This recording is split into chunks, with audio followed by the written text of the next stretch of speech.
How to see open snaps again on Snapchat. First thing you have to do is open up your Snapchat app. Now from here you want to head over to the chat section.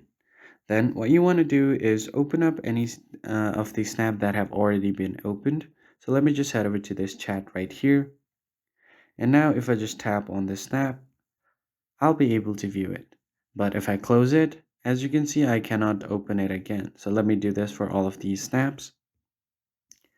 And once you've done that, as you can see, this one right here, I can save it on chat, but the other ones, there is no option to save in chat. But what you can do is, if you want to see it again, tap and hold on it, and then tap to view again.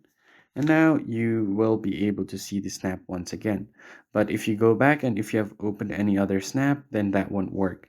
You just have to make sure that you do it right away after you've opened it, to long press on it, and it will be able to see it again.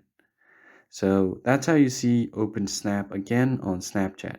But if you want to replay it again, then you're going to have to pay for the premium.